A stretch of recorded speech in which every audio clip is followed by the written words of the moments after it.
In the last episode, we finished off the e-bike by building the battery box and power control. Now the only thing to do is to confirm that the e-bike battery will travel 89 kilometers on a single charge. That involves riding it.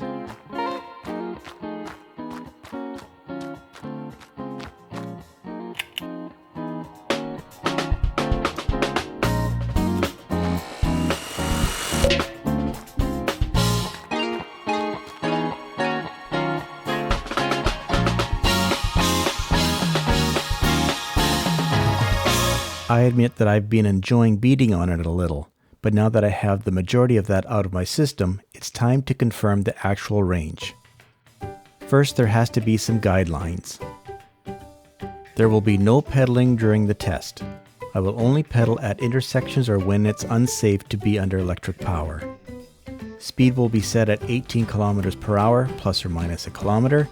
Why? Well, that's as fast as I would normally ride, so getting up to speed will be done gradually.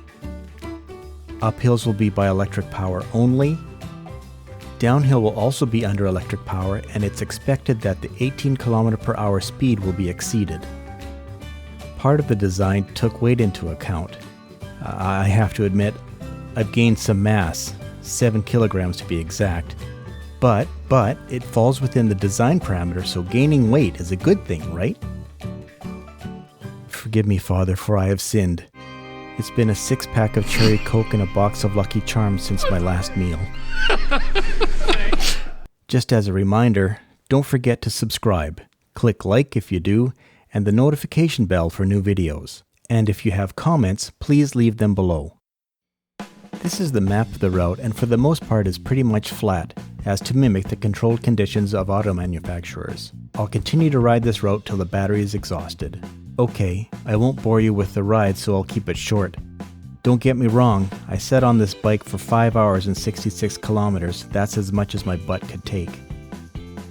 Shortly after the start of the next day, I noticed that after 7 or 8 kilometers, the throttle's battery level did flicker from full charge to half charge. I've observed that half really means that there's about 1/3 charge remaining in the pack. There was also more wind on the second day, and was getting concerned that I wouldn't make the distance as consumption went up to 200 or 300 watts while plowing through the wind. Speed did remain at 18 kilometers per hour.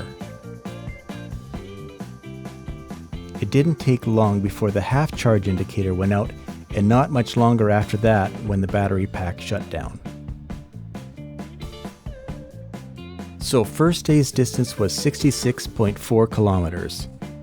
And the second day's distance is 28.2 kilometers. That makes the total distance that the e-bike traveled under its own power to be 94.6 kilometers. That's 6% more than expected. The average power consumption at 18 kilometers per hour over the full 6.5 hour ride is 168 watt hours. I can confirm that data from electric cars can be used to calculate battery size of an electric bike. Your results may vary, but give it a try and let us know your results in the comments.